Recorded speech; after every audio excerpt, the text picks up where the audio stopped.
하나님의 말씀은 창세기 12장 1절로 4절까지 말씀입니다. 구약성경 14페이지에 있습니다. 한 목소리로 다 같이 봉독합니다. 여호와께서 아브라함에게 이르시되 너는 너의 고향과 친척과 아버지의 집을 떠나 내가 네게 보여줄 땅으로 가라. 내가 너로 큰 민족을 이루고 네게 복을 주어 내 이름을 창대하게 하리니 너는 복이 될지라. 너를 축복하는 자에게는 내가 복을 내리고 너를 저주하는 자에게는 내가 저주하리니 땅의 모든 족속이 너로 말미암아 복을 얻을 것이라 하신지라. 이에 아브라함이 여호와의 말씀을 따라갔고 롯도 그와 함께 갔으며 아브라함이 하란을 떠날 때에 75세였더라. 아멘.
할렐루야.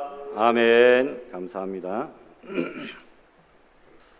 코로나 방역 대책이 조금 안 맞는 게, 이 예배 때는 설교자도 이렇게 마스크를 쓰고 찬양대도 마스크를 쓰고 예배를 드리다가 또 교회에서 식사를 또 허락했거든요. 뭐 식사를 거창하게 오랫동안 하지 말고 최소한 간단하게 빠른 시간 내에 좀 거리두기 하면서 하라고 하는 지침은 내려왔습니다만, 또 식사 때는 마스크를 벗고 또 앞사람하고 이야기하고 웃으면서 또 식사를 한단 말이에요.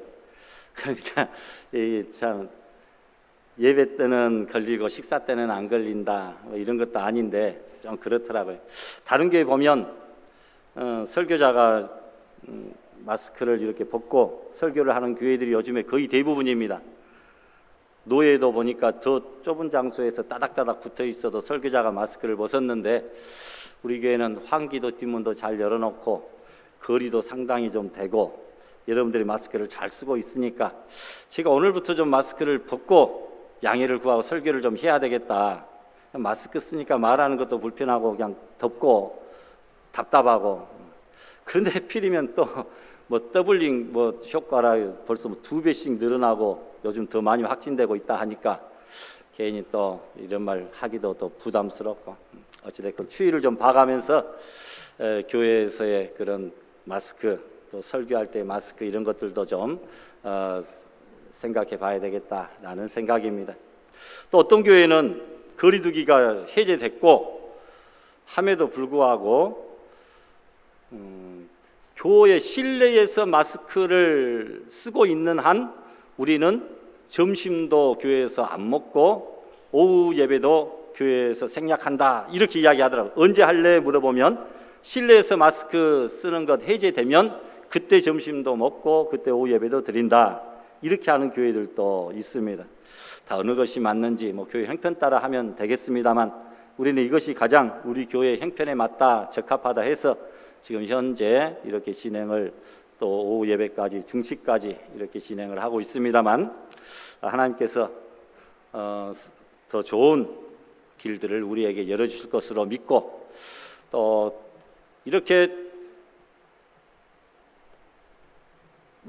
불편한 가운데서도 예배를 드리는 것이 어떻게 보면 과거에 누렸던 그 신앙의 자유와 그 편리함, 이 속에서 우리가 감사하지 못하고 잊고 있었던 그 예배에 대한 소중함을 다시 일깨워 주려고 하는 하나님의 깊은 뜻도 분명히 들어있을 것이라 생각을 하면서, 이런 기회에 몸은 좀 불편하고 그렇지만 하나님 앞에 더 예배에 대한 진지함과 열정을 가지고 하나님 앞에 감사함으로 우리가 예배하는 신앙생활하는 우리 성도들 될 수 있기를 부탁합니다.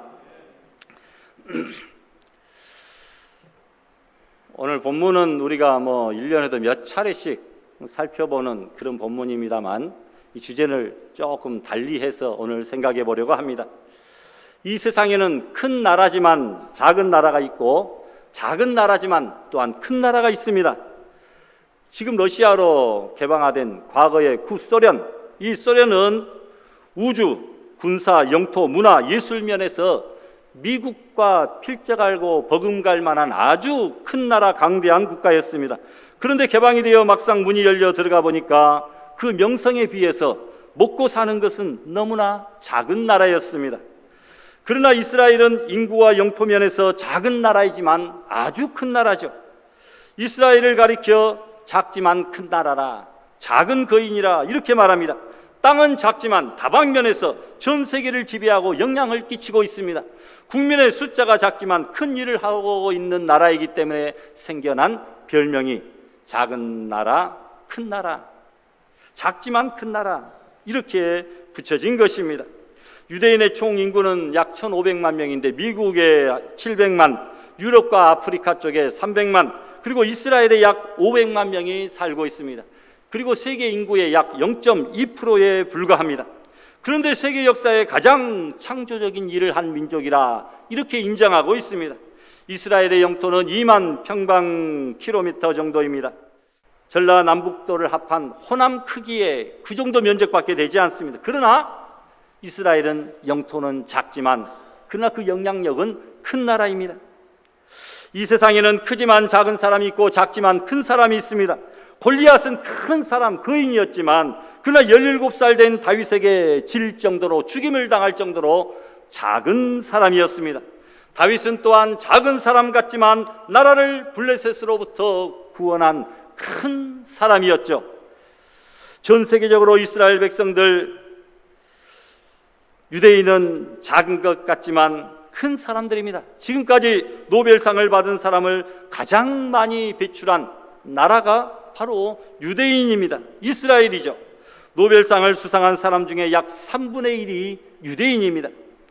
구체적으로 살펴보면 노벨 물리상에는 54명이, 그래서 22%가, 화학은 37명이 12%, 생리의학은 55명이 23%, 경제학은 32명이, 문학은 16명이, 평화상도 5명이, 작년 기준이죠. 21년 기준에 총 208명이 노벨상을 수상했는데, 거기에 비해서 우리는 인구도 훨씬 몇 배나 더 많고 영토도 몇 배나 더 큰 대한민국은 똑똑하다고 우수하다고 제2의 유대민족이라고 사람들이 인정하고 있는 대한민국은 아직까지 딱 한 사람 노벨 평화상 그거 하나밖에 받지 못할 정도. 그것에 비교해 보면 이 유대인의 위대함과 그 영향력은 얼마나 대단한가.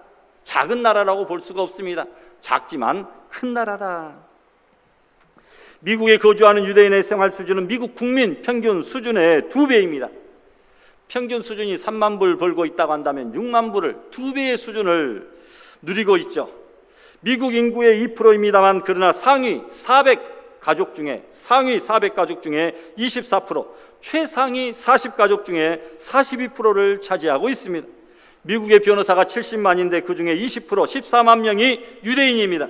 뉴욕의 중고등학교 교사 중에 50%가 유대인, 국민투표로 당선된 미국 국회의원 535명 중에 42명이 유대인, 유명한 대학 프린스턴, 하버드 대학의 교수 중에 30%가 유대인인데 그중에 총장 및 주요 행정 책임자의 90%가 유대인이다. 이렇게 보면 결코 유대인을, 이스라엘을 작다고 볼 수 없는 큰 나라다라는 것이죠.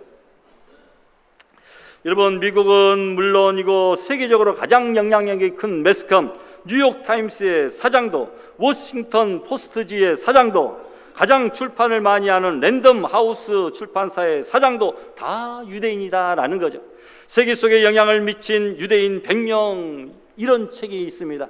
세계에 영향을 미친 유대인 100명. 이 책에 보니까 유대인 모세부터 솔로몬, 예수님, 다윗, 바울, 공산주의 창시자 칼 막스, 심리학자 프로이드, 화가 샤갈, 상대성 이론가 아인슈타인, 세계적인 지휘가 번스타인, 외교가 키신저, 쉰들러, 그리고 주라기 공원 영화를 만든 스필버그 감독 등 그 유명한 사람들이 유대인이다.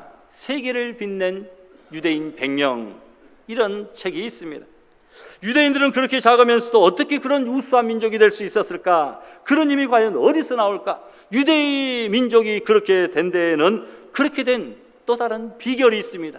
그 힘의 비결을 우리가 이 시간에 4가지로 살펴보면서 우리도 유대인 못지않게, 이스라엘 백성 못지않게 우수하고 하나님을 잘 믿는 민족이므로 우리도 작지만 큰 나라, 작지만 큰 사람, 작지만 큰 민족으로서 세계에 영향력을 끼치는 우리 믿음의 귀한 성도들이 다 될 수 있기를 부탁합니다. 첫 번째로 유대인의 힘은 바로 믿음에서 나온다. 믿음에서 나온다라는 겁니다. 이스라엘 백성들은 하나님이 자신들을 선택하여 주셨다라고 하는 선민의식의 그 믿음이 하늘을 찌르고 있었습니다. 하나님이 선택하여 주셨는데 세상에 그 어떤 누구가 건드리리요? 라고 하는 그런 믿음이 고무풍선처럼 가득 차 있습니다. 하나님이 아브라함을 갈대아 우르에서 불러내어 가나안 땅으로 인도하셨습니다. 그가 앞으로 아브라함의 자손을 하늘의 별과 같이 바닷가의 모래알같이 많게 하시겠다 약속하십니다. 아브라함은 이방 땅에 살면서 하나님의 말씀은 신실하시기에 반드시 약속대로 자기에게 이루어질 것을 그는 굳게 믿었습니다. 한 번도 의심하지 않았습니다. 잠시도 한눈을 팔지 않았습니다. 반드시 약속한 그대로 그렇게 될 것을 믿었습니다. 작은 한 사람 아브라함은 큰 민족의 꿈을 그리고 있었습니다.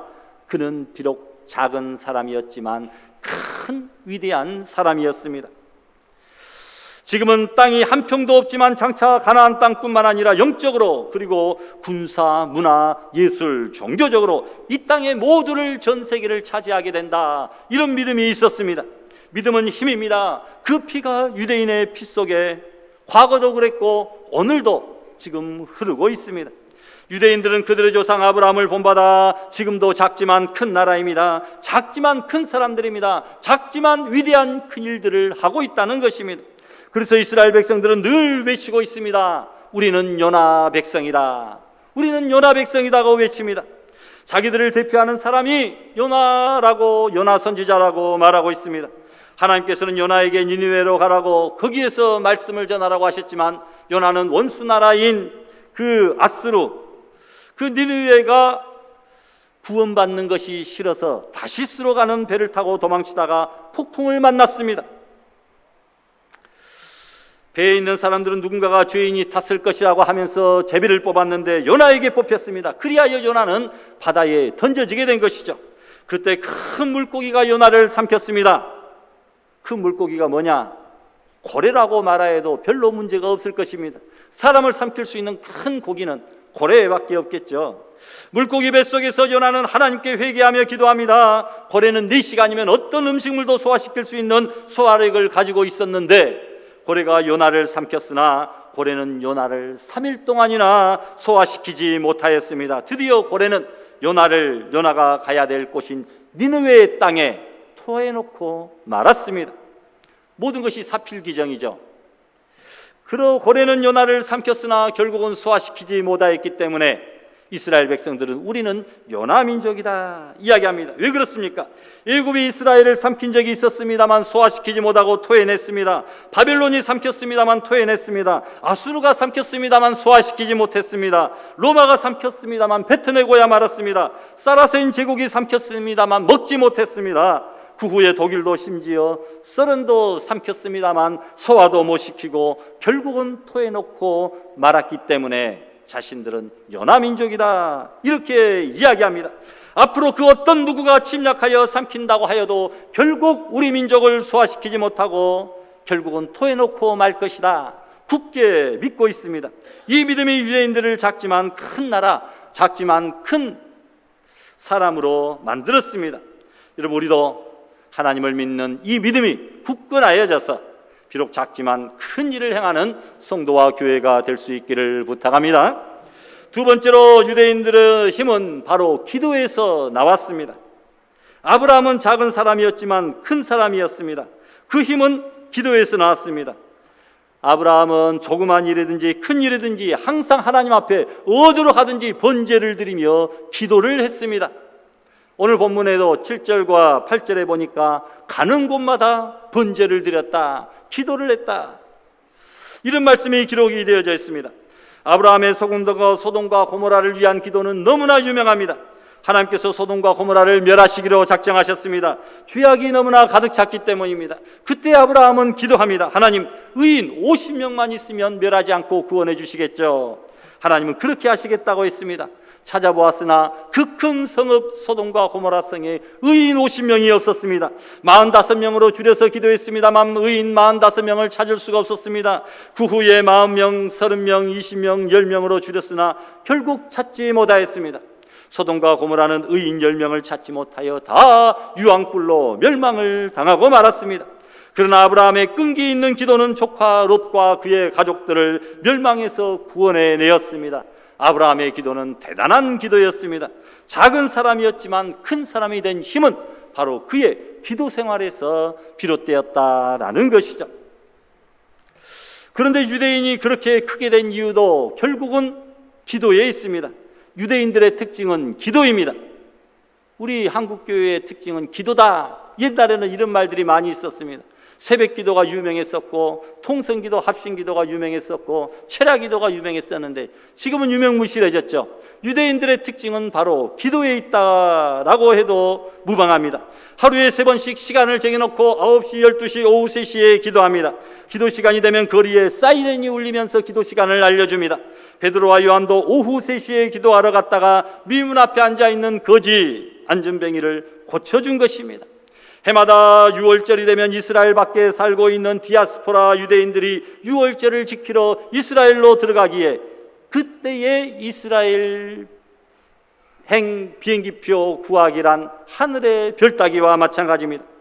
이스라엘의 성지 순례를 갔더니 통곡의 벽 앞에서 남녀노소 어른아이 할 것 없이 나팔을 불며 북을 치며 방울을 흔들며 몸을 앞뒤로 막 흔들어가면서 춤을 추며 소리 높여 찬양하고 율법책 토라를 읽고 두 손을 들고 큰 소리로 소리 높여 시끄럽게 열정적으로 기도하는 그 모습을 보고 제가 충격을 받았습니다. 야, 유대인들이 바로 이렇게 열정적인 민족이구나. 우리 여기서 통성기도 잘하고 뭐 대중기도 잘하는 사람 거기에 가면 아무 소용이 없어요. 엄청나게 열정적으로 막 소리를 높여가며 춤을 추며 심지어는 막 시끄럽게까지 하면서 찬양을 하고 기도를 하고 말씀을 읽고 아주 시끄러울 정도였습니다. 정신이 없었습니다. 유대인들은 기도의 민족이구나. 유대인들의 조상은 아브라함인데 이 아브라함을 닮아서 기도의 사람들이구나. 이런 생각을 해봤습니다. 그래서 작은 나라가 큰 나라가 되었고 작은 사람이 큰 사람이 되었습니다. 기도가 승리의 방법과 비결입니다. 오늘도 우리도 기도 생활로 작지만 큰 사람, 작지만 큰 교회로서의 아름다운 사명 감당할 수 있기를 바랍니다. 세 번째로 유대인의 힘은 토라에서 나왔습니다. 이 토라는 구약의 율법을 말씀하고 있습니다. 작은 사람인 아브라함이 큰 사람이 된 비결, 그는 말씀을 붙들고 사는 말씀 중심의 삶을 살았습니다. 갈대아 우르에 살고 있는 아브라함에게 하나님께서 나타나셔서 오늘 본문 1절에서 4절에 있는 말씀 보니까 갈대아 우르를 떠나 하나님이 지시하시는 가나안 땅으로 가라, 이렇게 말씀하십니다. 그때 아브라함은 갈 바를 알지 못하고 말씀을 쫓아갔다라고 성경은 말씀하고 있습니다. 우리 본문 말씀 한번 들어보시고 마지막에 이에 노란색 줄부터 한번 우리 같이 읽어볼까요? 이에 아브라함이 여호와의 말씀을 따라갔고, 아멘. 아브라함이 여호와의 말씀을 따라갔다라고 했습니다. 직장 따라 이사한 것이 아닙니다. 공기 좋은 산기슭으로 간 것이 아닙니다. 자신의 감정을 따라 이주한 것 아니죠. 멋진 경치 보러 바닷가로 이주한 것 아닙니다. 금은을 찾으러 방랑길을 떠난 물질주의자도 아닙니다. 하나님이 가라고 하니까 하나님의 말씀을 따라 그는 움직였다. 말씀만 붙잡았습니다. 그리하여 그는 복의 근원, 믿음의 조상이 될 수가 있었던 것이죠. 여러분, 신앙의 자유를 찾아 북아메리카로 갔던 필그림 청교도들은 현재 세계를 다스리는 위대한 나라, 위대한 민족이 되었지만 황금을 찾아 남미로 떠났던 사람들은 현재 가난을 벗어나지 못하고 있는 것이 바로 그 증거입니다. 작은 사람이었지만 큰 사람인 아브라함의 믿음은 100살에 낳은 아들 이삭을 바치라고 하는 하나님의 명령을 받았을 때 더욱 찬란하게 빛나고 있습니다. 그때 아브라함의 믿음을 히브리서 기자는 이렇게 말하고 있습니다.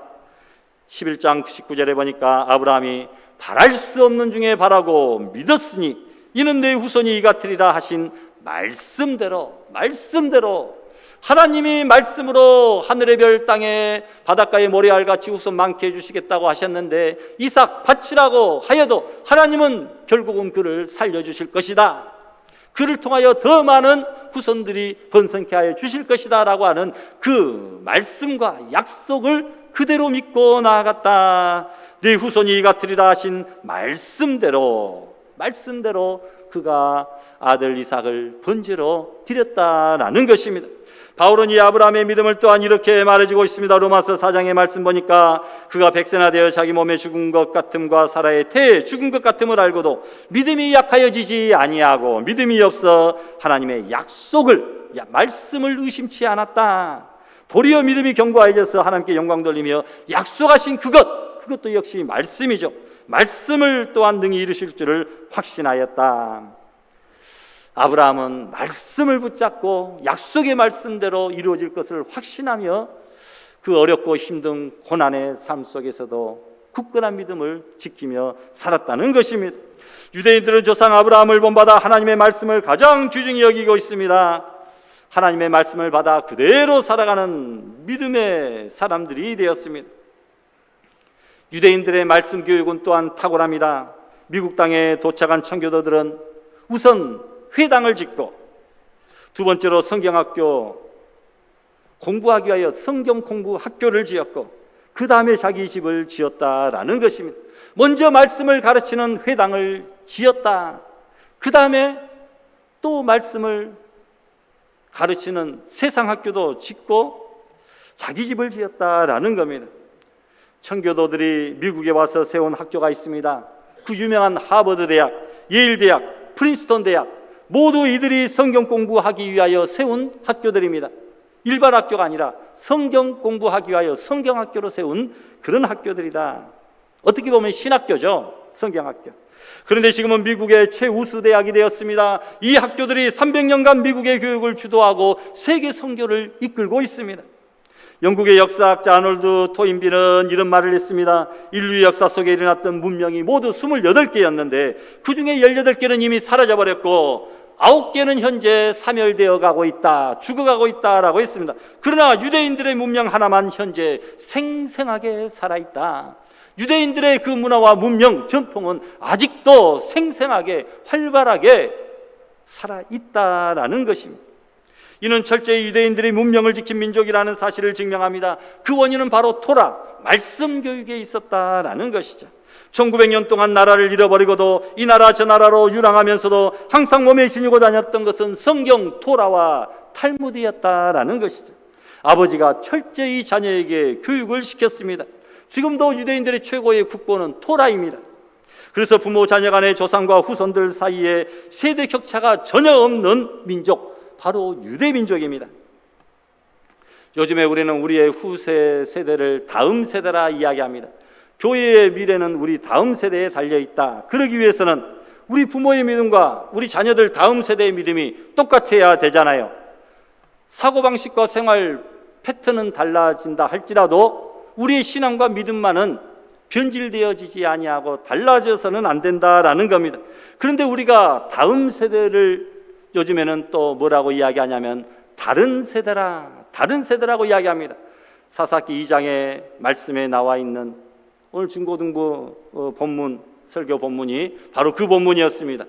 여러분, 다음 세대가 부모의 믿음과 신앙의 전통을 이어받지 못하는, 하나님을 알지 못하는 다른 세대가 되지 아니하도록 넥스트, 팔로잉, 커밍 제너레이션 세대가 디퍼런트 제너레이션 세대가 되지 아니하도록 우리가 우리의 믿음을 다음 세대에게, 후대에게 잘 전수시켜 나아갈 수 있기를 바랍니다. 여러분, 벤 자카이 랍비는 이스라엘 역사상 가장 어려운 시기에 가장 크게 활약했던 랍비입니다. AD 주 79년경에 로마가 이스라엘을 침공했습니다. 그래서 1년 동안이나 예루살렘을 포위하고 있었습니다. 1년 동안이나 포위해버리니까 먹을 것 다 떨어졌겠죠. 오늘은 우리 아이 잡아먹고 내일은 옆집 아이 잡아먹자 순번을 정해놓고 잡아먹었던 바로 그런 비참한 상황이었습니다. 270만 명의 인구 중에 그 전쟁으로 인하여 110만 명이 굶주림과 전쟁으로 죽임을 당하는 그런 비참한 전쟁이었습니다. 패배가 확실해지자 벤 자카이 랍비는 지금 우리나라는 망했지만 유대민족은 결코 멸망하지 아니하고 영원히 살아남는 길이 무엇일까? 이것을 깊이 생각한 끝에 마침내 로마의 사령관 티투스 장군과 면담하게 되었습니다. 랍비는 이렇게 말합니다. 장군, 오직 한 가지 소원이 있습니다. 무엇인가 말해보라. 제가 굳게 닫혀있는 성문을 열어드리겠습니다. 성이 망하는 것은 시간 문제이기 때문에 성문을 열어드리겠습니다. 그러나 그 대가로 야분의 거리에 있는 조그마한 학교 하나만은 없애지 않아 주셨으면 감사하겠습니다. 야분에는 지중해 안에 있는 작은 마을인데 그곳에 토라 공부를 하는 대학이 있었는데 토라를 가르치는 율법 서기관들과 많은 학생들이 있는 곳입니다. 벤 자카이 랍비는 예루살렘은 반드시 로마에 점령당하고 성전도 돌 하나의 돌 위가 중첩되지 아니하도록 전부 다 불타버리고 파괴될 것을 내다보고 있었지만 그러나 토라 학교, 말씀 학교만 가지고 있으면 유대민족의 전통을 이어갈 수 있다. 이런 확신을 가지고 있었습니다. 장군은 랍비의 청이 별것 아니구나 생각하고 그 정도는 들어줘도 좋겠다. 그리고 엄명을 내립니다. 야분의 거리에 있는 작은 학교만은 결코 파괴하지 말아라. 그날 밤 아키바 랍비는 성 안으로 들어와서 모든 사람들을 불러놓고 말합니다. 내일 아침에 성을 열어줄 것입니다. 로마가 우리를 지배하고 성전도 파괴될 것입니다. 그러나 우리는 토라만은 건드리지 않기로 했습니다. 토라를 지켜야 됩니다. 지금은 졌지만 반드시 후에 우리는 이길 것입니다. 그 이튿날 예루살렘은 불바다가 되고 약탈을 당하고, 그러나 야분의 많은 고스란히 보존되었고, 바로 그때 그 학교에 있던 학자들이 전쟁이 끝난 뒤에도 유대민족의 지식과 전통, 신앙, 그리고 유대인의 어를 지켜나가는 그런 역할을 감당하게 된 것입니다. 벤자카이 랍비는 토라를 가르치는 학교만 가지면 유대인은 보호를 받을 수 있고 결국에는 승리할 것이다, 이런 확신을 가지고 있었습니다. 결국 그들이 그때 목숨 바쳐 지킨 그 토라 학교, 말씀 학교가 오늘 유대인의 힘이 된 줄로 믿으시기를 바랍니다. 여러분, 말씀은 능력입니다. 그래서 유대인들은 문에 말씀 상자, 메주자라고 하는 말씀 상자를 달아두고 나갈 때마다, 들어올 때마다 그 상자에 입을 맞춥니다. 이마에 말씀 상자, 메주자를 또한 달고 다니기도 합니다. 그리고 팔에는 성구띠인 테피린이라고 하는 성구띠를 이렇게 감아 놓습니다. 언제든지 말씀을 살펴볼 수 있고 말씀을 접할 수 있도록. 비록 그것이 뭡니까? 제수처 말고 눈에 보여주는 뭐죠? 세자? 이 눈에 보여주는 그거 있잖아요. 퍼포먼스. 예. 비록 퍼포먼스이다 할지라도 여러분, 그 성구 말씀을 달고 매달아 놓고 팔에 두르고 이런 것을 통하여 우리는 하나님의 말씀을 결코 잊지 않는다, 이런 의식들을 항상 가지고 있었다라는 것입니다. 말씀 중심으로 살겠다라는 것입니다. 그리고 어려서부터 말씀 토라 공부를 합니다. 그들은 늘 말하죠. 어릴 때 토라를 배우면 그 말씀이 피로 흡수되어 입으로 깨끗하게 나올 수 있지만 노년에 배우면 피로 흡수되지 못하여 깨끗한 말씀이 되지 못한다. 그래서 어렸을 때부터 배우자라고 했습니다. 여러분, 토라 학교가 유대민족을 지켜주는 것이라고 이들은 굳게 믿고 있습니다. 바로 우리들도 하나님의 말씀을 배우고 가르치는 이 일에 더욱 힘써서 작지만 큰 사람, 작지만 큰 교회로서의 사명 감당할 수 있기를 부탁합니다. 마지막입니다. 유대인들의 힘은 유머에서 나옵니다. 유머. 아브라함은 99살에 하나님께서 아들을 주신다고 할 때에 웃었습니다. 창세기 17장 17절에 보니까 아브라함이 엎드려 웃으며 마음속으로 이르되 100세 된 사람이 어떻게 자녀를 낳는다고 속으로 웃었다는 겁니다. 또 18장 12절에 보니까 사라도 속으로 웃고 이르되, 사라도 그 소식을, 천사가 말하는 소식을 그 문 뒤에서 듣고 웃었다라고 했습니다. 아브라함도 웃고 사라도 웃었는데 그 아들 이삭이 태어나니까 그 아들 이름을 뭐라고 지었어요? 웃음이라, 이삭이라, 이렇게 지었습니다. 유대인들은 조상 아브라함의 피가 흐르고 있습니다. 그래서 아브라함이 웃었듯이 항상 그들은 웃고 있습니다. 어떤 환경에서도 웃을 수 있다는 것, 힘이고 능력이죠. 유대인들이 있는 곳에 웃음이 있습니다. 가정에서도, 직장에서도, 길거리에서도, 학교에서도 웃습니다. 특별히 웃지 말아야 될 절기가 있습니다. 회개의 절기인 대속죄일이나 성전 파괴일, 이때 빼고는 항상 웃고 다닙니다. 세계에서 가장 비참한 비극적인 민족이 유대인입니다. 가장 박해를 많이 받아온 민족입니다. 1900년 동안 나라를 잃고 오늘은 이곳 내일은 저곳으로 쫓겨다니던 민족, 히틀러가 600만 명이나 학살시킨 그 민족이 유대인입니다. 그래도 그들은 항상 웃습니다. 몇 명만 모여도 생활의 일부로 유머가 오갑니다. 대화를 즐기기 위해 유머를 끊임없이 갈고 닦습니다. 유머를 연구하고 공부해서 유머를 한다니까요. 그들은 사람들과 소통하기 위한 도구로 재치 있는 유머로 먼저 대화를 시작합니다. 숱한 핍박과 고난 속에서 희망을 잃지 않기 위하여 유대인들은 유머를 즐기고 있습니다. 신 외에 절대적인 권위자는 없다, 이런 생각에 그는 신을 제외한 대통령이라든지 랍비라든지 부자라든지 심지어 자기 자신조차도 스스로 웃음거리로 만들고 조크를 즐길 줄 아는 그런 민족입니다. 아인슈타인이 노벨상을 받으며 나를 키운 것은 유머였고 내가 보여줄 수 있는 최고의 능력은 조크였다, 이런 말을 했습니다. 히브리어로 호크마라고 하는 단어가 있습니다. 지혜, 영특한 지혜라는, 지혜라고만 우리가 알고 있는데 거기에는 또 유머라고 하는 그런 뜻을 동시에 갖고 있습니다. 유대인들은 지성이 높은 사람은 유머를 잘한다, 머리 좋은 사람이 유머도 잘한다, 이렇게 여깁니다. 반드시 유머를 가장 지적인 대화로 여긴다는 것이죠. 머리 나쁘면 유머도 잘 못해요. 유대인들은 성숙한 인간이 되기 위해서는 반드시 유머 감각이 필요하다고 생각합니다.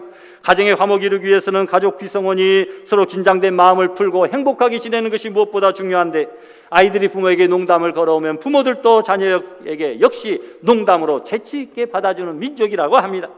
저명한 유대인 작가에게 한 남자가 물었습니다. 유대인들은 왜 모세가 시내산에 율법을 받으러 40년 동안 올라가고 내려오지 않을 때 아론이 왜 사막에서 광야에서 황금 송아지를 만들었습니까? 이렇게 묻습니다. 그러자 그야 간단하지요. 황소를 만들기에는 금이 모자랐던 것이지요. 그래서 송아지를 만들었답니다. 이렇게 재치 있게 대답을 하고 피해 갔다는 것입니다. 찰리 채플린은 유대인이 낳은 세계적인 희극인입니다. 미국의 코미디언들의 80%가 유대인들입니다.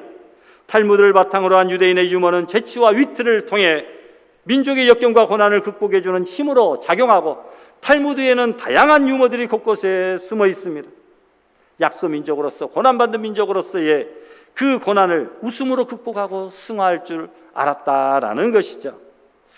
여러분, 우리 교회도 아재 개그라고 말을 많이 합니다만, 말씀을 참 재미있게 재치있게 유머스럽게 하는 그런 어르신들이 참 많이 계셔요.